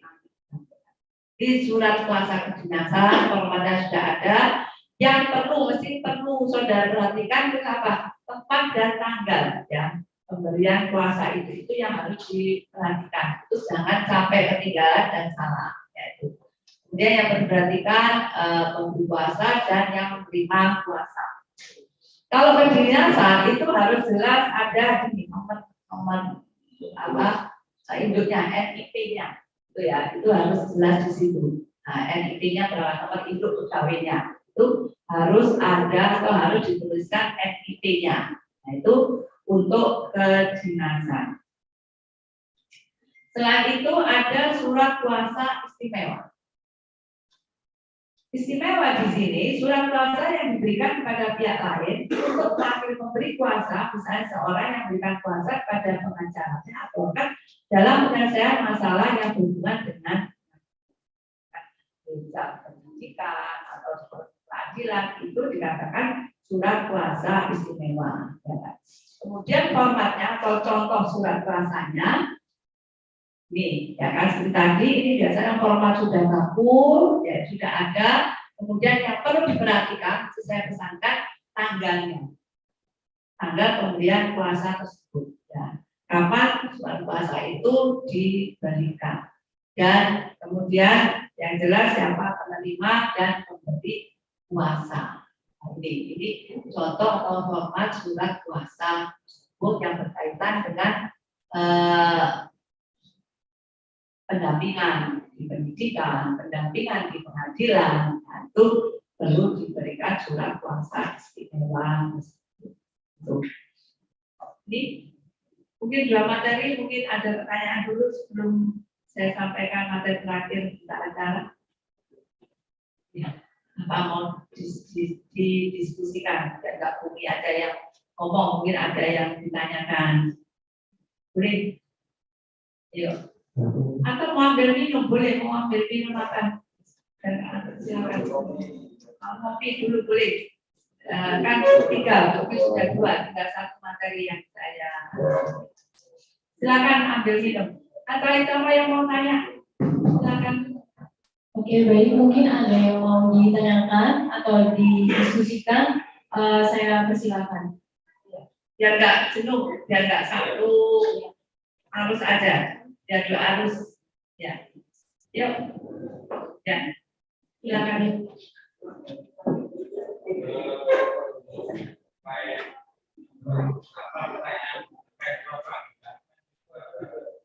Kalau punya 3 hari, nah itu 3 hari kerja karena beberapa orang itu 3 hari kerja, kita 1 minggu itu atau hari itu tidak di Ya, itu ada penjelasan 3 hari kerja. Jadi memang 3 hari kerja. Seperti tadi saya sampaikan, itu perhitungannya apa? Karena daerah luar Jawa itu kan sulit untuk jangkau ke kotanya, kayak gitu. Makanya dikasih 3 hari kerja. Selain itu kan 3 hari kerja itu kan paling nggak ada minimalnya di situ. Dimungkinkan juga daerah itu kan apa sih? Lewatnya kapal atau apa itu hanya hari Senin Kamis atau apa itu bisa minimalnya di situ. Maksudnya 3 itu enggak baku harus 3 hari enggak, paling tidak itu 3 hari kerja minimal. Tapi dilihat juga kondisi ini yang dipanggil dan yang manggil tempatnya di mana itu Pak ya. Nah ya disesuaikan, menyesuaikan. Makanya kan terobosannya apa? Kan bisa sekarang memberikan keterangan lewat online. Nah, dimungkinkan kan itu ada aturannya dimungkinkan karena itu diawali kan kasusnya ini Profesor Habibie memberikan keterangan kasus itu diawali itu karena beliaunya ada di Jerman untuk ke Indonesia itu banyak kendalanya waktu itu sehingga bisa memberikan keterangan secara online. Kemudian tidak lanjutnya ada surat edaran itu. Saya lupa. Jadi istilahnya yang penting ini untuk mendapatkan alat bukti. Jadi dimungkinkan kayak gitu. Pendidikan itu banyak terobosan, Mbak. Jadi kalau dulu jelas kalau sudah ini pidana perkara biasa itu kan harus sampai tuntas ke pengadilan. Sekarang dimungkinkan perkara itu dihentikan, ya kan, dengan alasan tertentu, ya kan. Pertimbangannya apa? Kalau itu diteruskan ke sampai proses peradilan, banyak ruginya daripada untungnya. Kedua, kita tahu bahwa penahanan, ya kan, itu kan ada 3 alasan. Ditakutkan melarikan diri, menghilangkan barang bukti, atau melakukan perbuatan lain, ya kan. Nah ini sekarang itu perlu Pak, tahanan di polisian, bahkan di lapas, karena apa itu kan perlu. Sehingga dimungkinkan itu ada surat edaran dari Polri. Jadi banyak perkara-perkara istilahnya bukan perkara yang berat itu dimungkinkan. Karena sekarang, apalagi sekarang ya, setelah pandemi ini kan banyak tawuran, ya banyak apa, kok langsung semua proses sampai selesai. Sekarang aja lapas tuh overkapasitas. Kebetulan saya itu salah satu peneliti di lapas-lapas yang ada di sana. Wah itu malah kayak sekolah kesehatan tuh saya katakan ya, karena penuhnya itu. Dan tidak mungkin petugas lapas atau sipil itu malah keliling ke belakang. Sangat gitu Pak kalau ke belakang dan kondisi itu. Sehingga harus ada terobosan-terobosan. Itu jawaban saya. Ada lagi yang mau tanya? Yuk. Terkait dengan surat panggilan itu ya? Ya. Nah, jadi kan cuma untuk waktu tenggatnya kan 3 hari. Nah, ketika surat panggilan sudah diberikan, namun tersangka ini tidak menemui surat panggilan tersebut, itu kan dilakukan suatu penangkapan. Penanggilan lagi 2 kali lagi ketika ada perintah. Kan yang 2 kali surat panggilan, namun tidak respon sama sekali. Orang yang dipanggil ini tidak usah kata-kata polisi. Nah, kan dari pihak ini kita melakukan penangkapan. Namun ketika pada saat melakukan penangkapan, orang ini tidak berada di kediamannya, namun dia berada di luar kota. Apa tindakan yang harus dilakukan oleh pihak ini? Ya, itu seperti kan kemudian kan itu akan dijadikan statusnya kan itu apa? DPO. Ya kan? Kalau misalkan tugas menangkap, tapi kalau nggak ada kan tunggu dulu kan, nanti kan diumumkan. Nah, ya statusnya itu yang ditingkatkan itu dalam proses pencarian. Itu, seperti itu. Kan biasanya di kepolisian tuh ada di tempel itu kan ada siapa aja itu ada. Jadi untuk mengenai DPO sendiri, apakah ada waktunya? Batas waktunya, makanya dilihat selama perkara itu yang ada itu kalau penahanan itu kan ada jangkanya, ya kan? Proses penyelidikan 1 hari 24 jam, penahanan ada waktu-waktunya, lainnya proses. Kalau dikatakan ini ada enggak, itu akan melihat ke pasal 78 KUHP. Penuntutan selama perkara itu belum daluarsa penuntutan bisa diproses. Ya, pasal 78 KUHP itu daluarsa penuntutan. Jadi perkara ini selama belum daluarsa penuntutan itu boleh dilakukan proses tersebut. Untuk menghindari lagi dilihat pasal berapa? 84. Ada daluarsa pemidanaan. Untuk apa sih? Menghindari, ya kan? Perkara itu daluarsa orang itu tidak bisa dipidana. Loh, orangnya nggak ada, tersangka nggak ada, terdakwa nggak ada. Peradilan in absentia. Peradilan tanpa hadirnya terdakwa. Dilakukan, tetap ada putusan. Ini loh. Jadi untuk menghindari ini, untuk menghindari tidak sampai terjerat, 1 pada pasal 78 daluarsa penuntutan.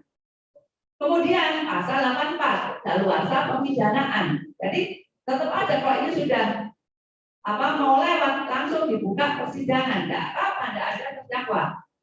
Namanya peradilan in absentia tanpa adanya terdakwa untuk menghindari, ya kan? Kalau daluarsa kan nggak boleh disidang. Masuk ke pasal 84 daluarsa pemidanaan. Nah, ini jalan di sini. Berapa tahunnya itu dilihat di pasal-pasal itu. Jadi 78 dan 84 KUHP. Di situ itu. Jadi alasan kasusnya ini, kalau sudah ingat kasusnya Tommy Soeharto, kan peradilan in absentia, tidak ada kan tetap diadili kan? Nah itu peradilan in absentia untuk menghindari daluarsa penuntutan. Nah, nggak ada misalnya sudah diputuskan, tetap nggak ada, maka ke daluarsa pidana. Kalau dia bisa sembunyi sampai habis, ya baru ketemu, ya sudah lewat, nggak bisa dipidana. Kecuali putusan pidana mati, itu selamanya. Itu dilihat aturannya, makanya dilihat di pasal 78 daluarsa penuntutan, pasal 84 daluarsa pemidanaan. Itu hitungnya di situ. Ya. Ada lagi yang mau tanya? Yuk, aku senang kalau ada pertanyaan. Berarti nyambung. Di macam bumi kok ada di ngantuk, apa? Yuk, ya. Apa? Ya, delik itu dibagi itu menjadi dasarnya dari Delik itu ada delik biasa, delik aduan, ya kan? Mas itu Dumas.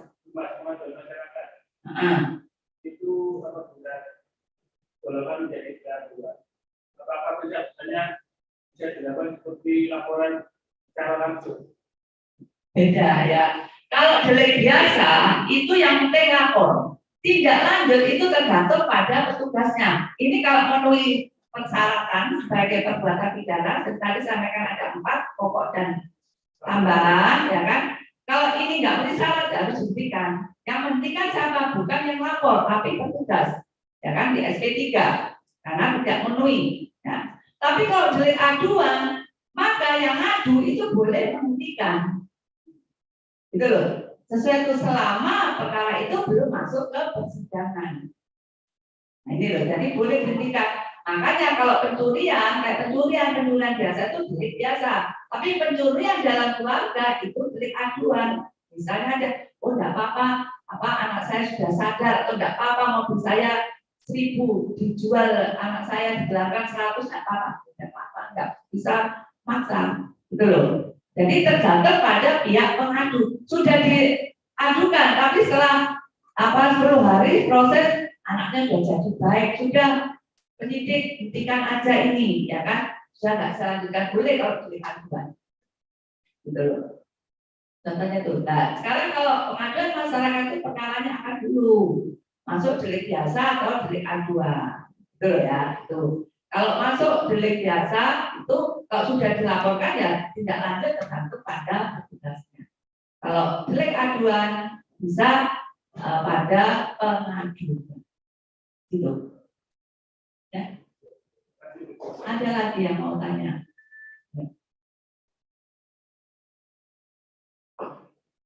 Ya, Mbak. Terkait tadi overload Bapak, kan ada penahanan. Itu siapa yang boleh mohon penahanan? Terus syaratnya itu seperti apa? Terus apakah harus ada jaminan? Kemudian apakah apakah syarat-syaratnya? Ya, jadi penangguhan penahanan itu diatur di KUHP, ya. Pasal-pasal kalau ada penangguhan penahanan. Yang boleh bisa, ya, tentunya pertama pihak keluarga ataupun pengacaranya itu dibolehkan, ya kan, untuk melakukan penangguhan penahanan, jaminan orang atau jaminan barang, ya jaminannya itu. Tapi kalau besok saudara itu jadi advokat, jangan penangguhan, pengalian bentuk penahanan aja. Karena kalau penangguhan penahanan itu tidak dihitung, ya, tidak dihitung lamanya, ya kan, padahal ada. Tapi kalau pengalian, ya kan, dari rutan menjadi tahanan kota itu dihitung. Jadi dihitung nanti besar putusan itu bisa dikurangi, ya. Jadi kalau tahanan rumah, ya kan, tahanan itu ada tahanan rutan, tahanan rumah, dan tahanan kota. Ya. 1 bulan tahanan rutan itu sama nilainya dengan apa? 3 bulan tahanan rumah, 5 bulan tahanan kota. 135. Ya. Jadi kalau misalnya dia 100 tahanan kota sudah menjalani 5 bulan, nanti putusan ini dianggap sudah menjalani tahanan rutan 1 bulan. Dipotong 1 bulan, kan putusan sekian potong tahanan, ini kan. Kalau tahanan kota, tahanan rumah itu dipotong. Tapi kalau penangguhan penahanan enggak gitu.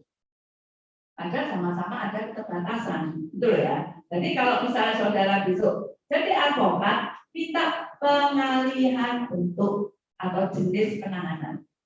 Yang semula tahanan rutan, minta tahanan rumah, tahanan kota. Nah, masih bisa di situ, betul. Karena apa? Nanti ini bisa dihitung mengurangi tahanan dari putusan klien saudara. Ya, hitungannya apa? Bagiannya 1 bisa 5. Diatur di pasal enggak salah 2528. Ya, jadi 1 bulan tahanan rutan itu sama nilainya dengan 3 bulan.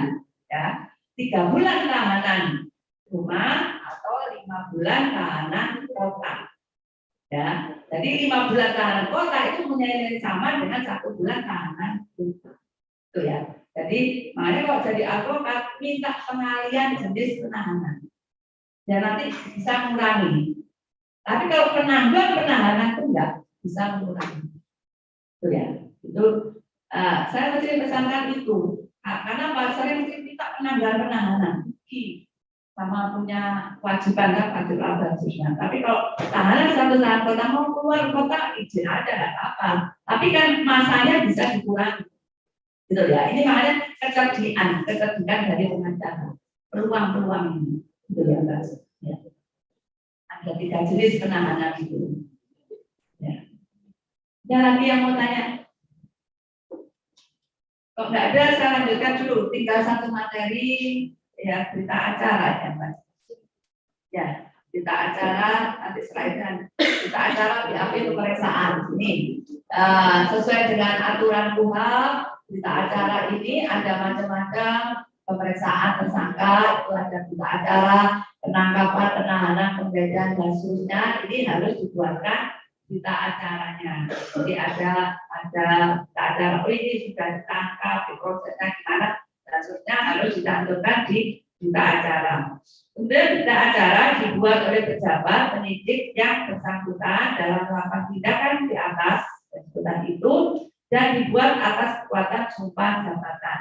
Berita acara tersebut ditandatangan oleh pejabat yang periksa dan ditandatangan pula semua pihak yang diperiksa atas tindakan-tindakan tersebut. Itu berita acara.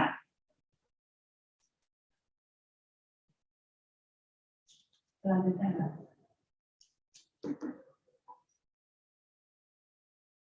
Jadi di dalam berita acara itu apa sih yang dilakukan dalam pemeriksaan itu dicantumkan di dalam berita acara tersebut. Kemudian berita acara pemeriksaan dalam penyidikan.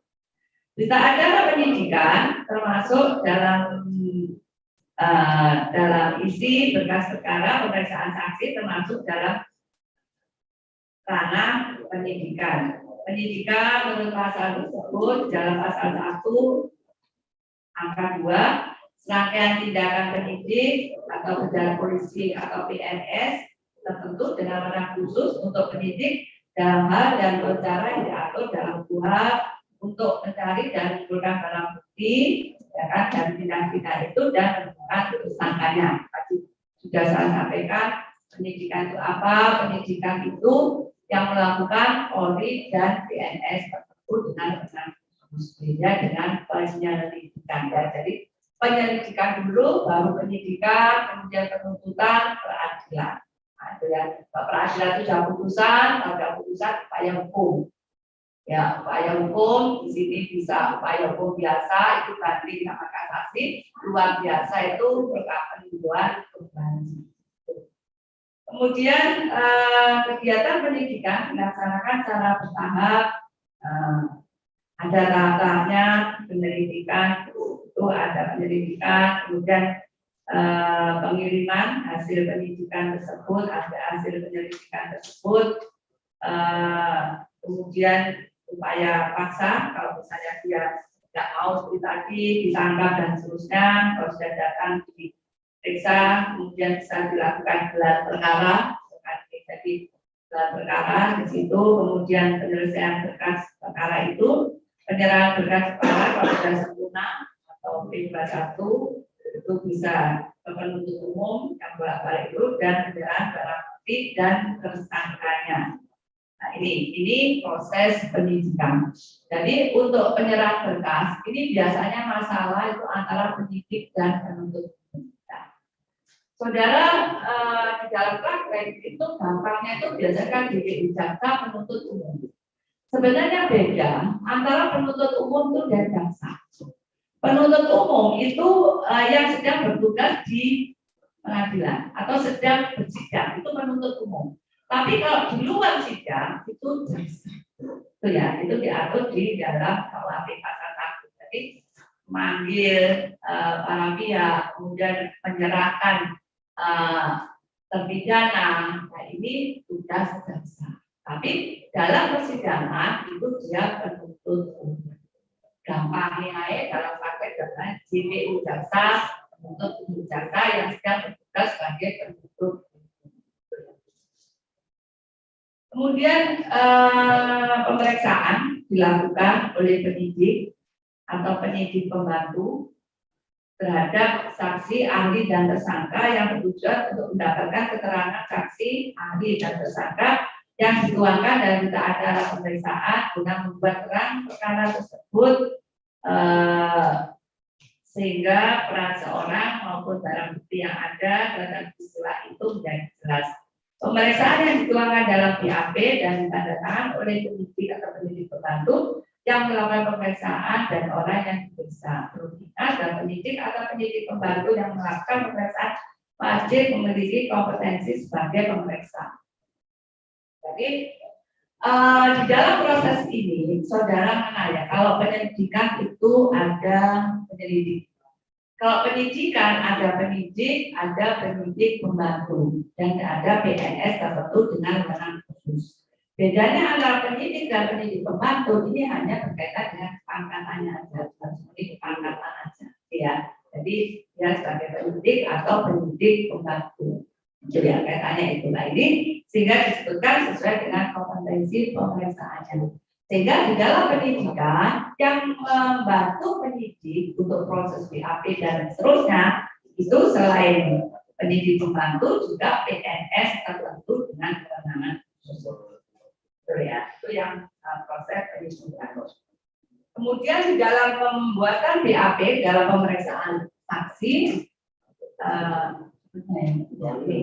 ini perlu diperhatikan juga di dalam pemeriksaan saksi. Di sini pembuatan BAP pemeriksaan saksi oleh penyidik secara garis besar adalah sebagai berikut.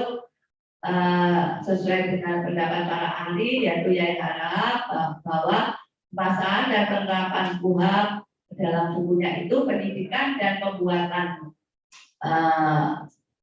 berita acara itu menjelaskan bahwa keterangan yang ditemukan saksi dalam pemeriksaan penyidikan dicatat dengan teliti oleh penyidik dalam BAP.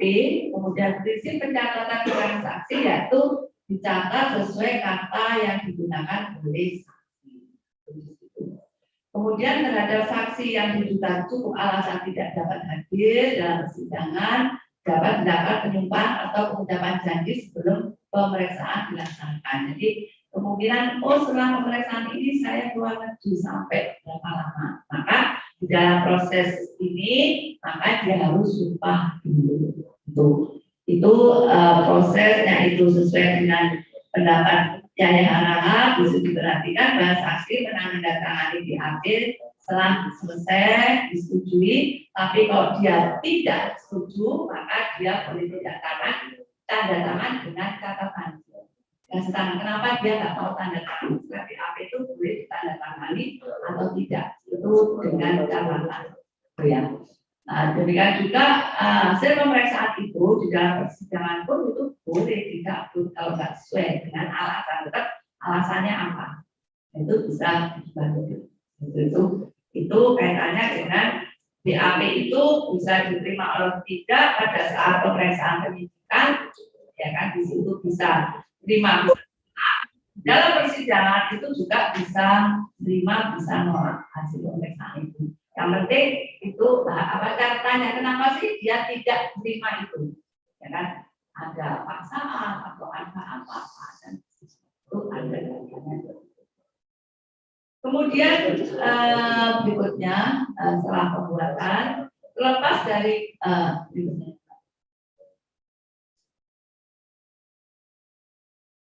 lepas dari penyidik salah mendengar atau menangkap apa yang dikatakan oleh saksi, BAP yang dibuat atas pemeriksaan saksi tersebut pada dasarnya akan dibacakan oleh penyidik atau dibaca sendiri oleh saksi untuk memastikan apa yang terdapat dalam BAP adalah memang apa yang dikatakan oleh saksi. Yang mana setelah saksi setuju dengan apa yang terdapat dalam BAP, maka kemudian ditandatangani. Tanyakan dulu, ini loh tadi hasil pemeriksaan sudah sesuai atau tidak, ya. Selanjutnya dijelaskan juga ini proses tadi sudah ya penangkapan, kalau dipanggil nggak mau maka dilakukan penangkapan dan ini sudah materi saya sudah selesai katanya ini BAP dan sudah masih ada waktu 10 menit ya Mbak, yuk tanya apa aja ya. Yuk yang mau tanya kaitannya dengan materi saya tinggal 10 menit ya. Yuk diskusi ya kaitannya dengan ini. Oke, mungkin ada yang mau ditanyakan lagi tentang materi yang telah disampaikan Bu Umi, teman-teman semuanya. Kalau nggak ada tanya mungkin diskusi ya.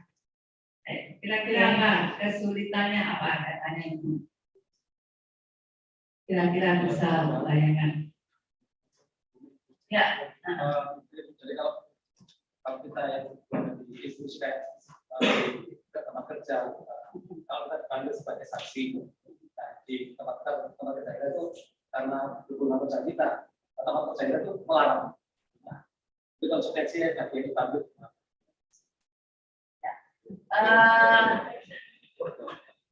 Kalau ini ya, memang di tempat kita itu salah satu kendala itu saksi. Ya. Di dalam saksi, kaitannya saksi itu kadang dipanggil itu tidak hanya 1-2 kali. Ya. Kadang bisa lebih. Ya. Menjadi masalah itu kalau dia sudah punya tempat kerja, apalagi tempat kerja itu ketat izinnya. Ya kan, ketat izinnya. Nah ini kan dilema, ya kan, datang atau tidak. Ya. Hal ini menjadi permasalahan. Kenapa sih seseorang itu tidak mau menjadi saksi, padahal dia sebenarnya layak jadi saksi? Ya, munculnya karena ini. Sehingga saya kalau jadi saksi dapat apa sih sebenarnya? Ya. Jelas resikonya, karena apa saya harus izin? Karena ini perkara ini tidak berkaitan dengan perusahaan ini, harus izin. Pasti ada sanksi di sini. Akhirnya banyak yang nggak mau. Dampaknya apa matanya? Di persidangan banyak saksi yang diberi, dijadikan saksi palsu.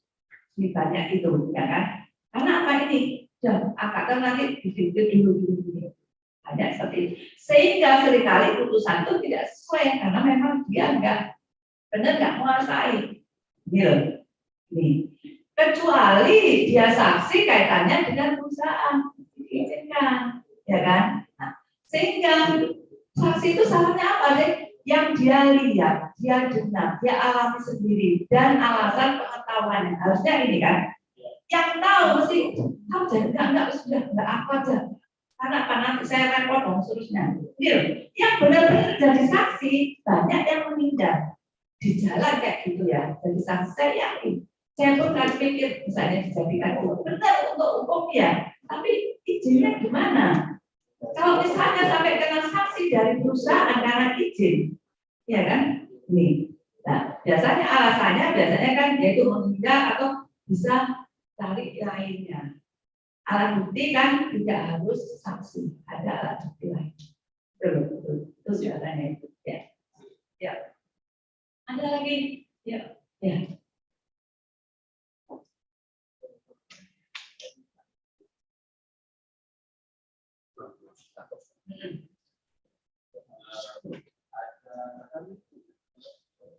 Bisa nanti saya oleh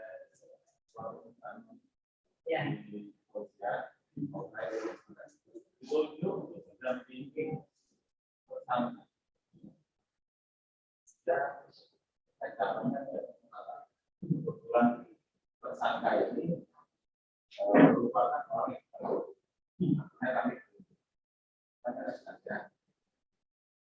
apakah suatu saya bukan pasal untuk mendampingi tersangka sampai nanti jadi terdakwa ataupun nanti akan melakukan upaya hukum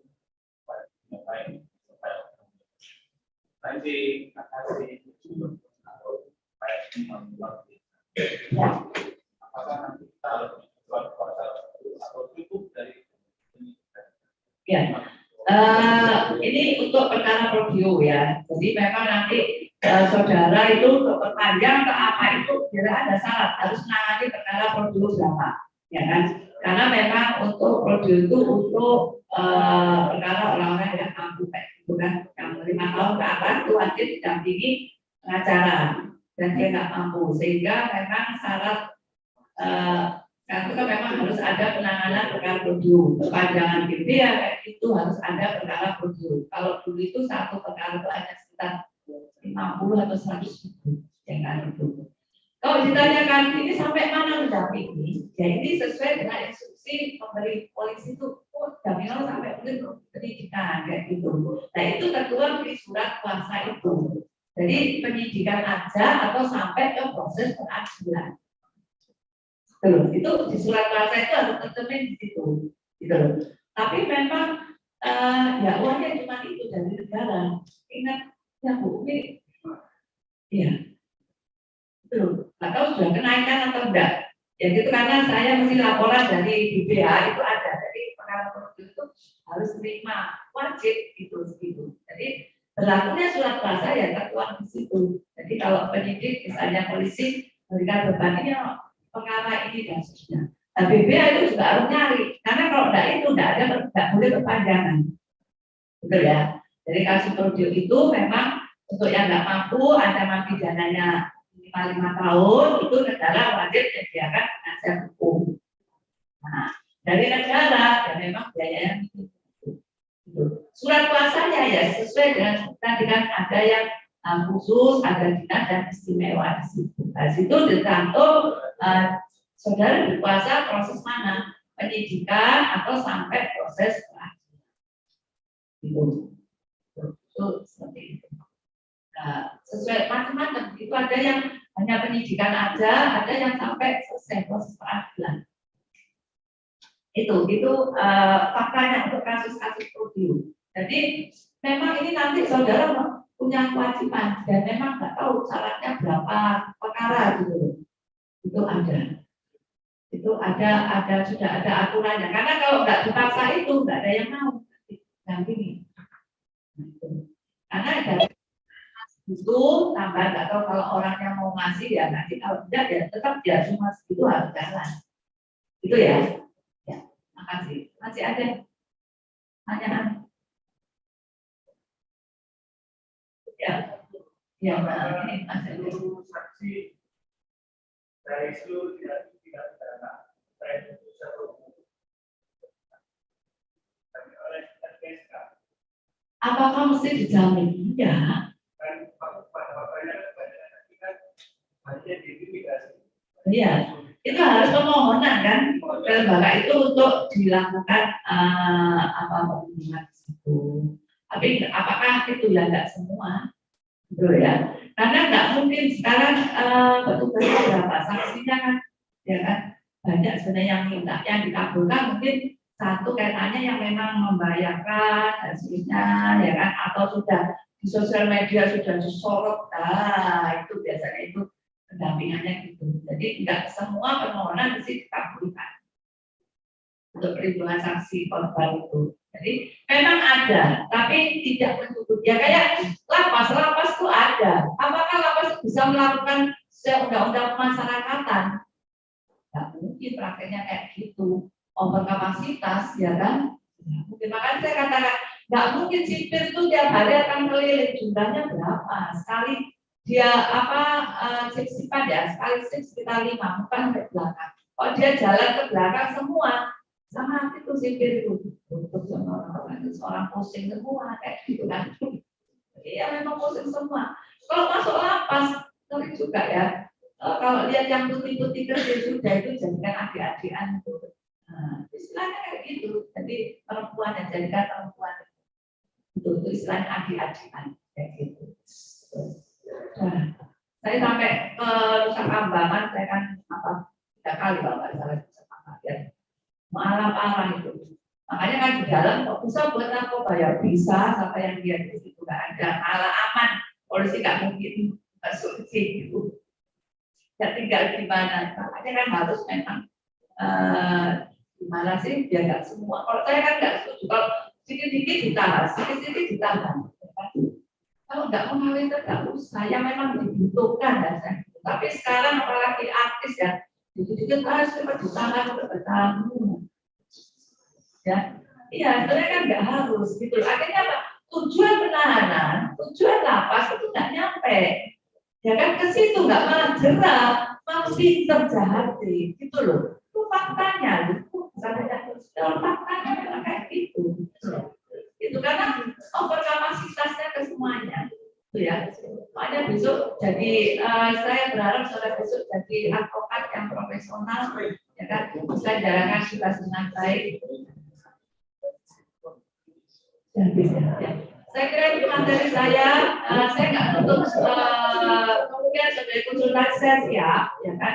Nanti materi akan disampaikan lanjut ya semua materi. Ya. Saya terima kasih. Assalamualaikum warahmatullahi wabarakatuh.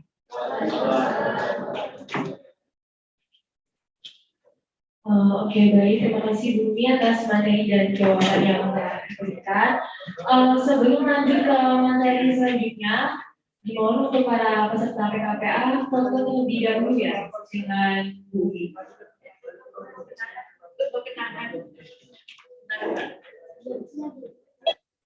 Dan untuk para peserta Zoom diperkenankan untuk menyalakan kameranya.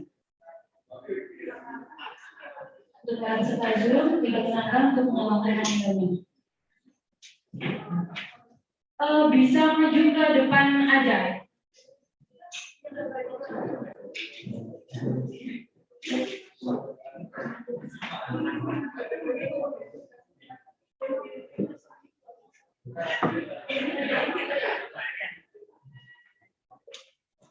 Untuk yang cewek bisa duduk, yang cowok bisa di belakangnya sama di depannya, seperti biasa.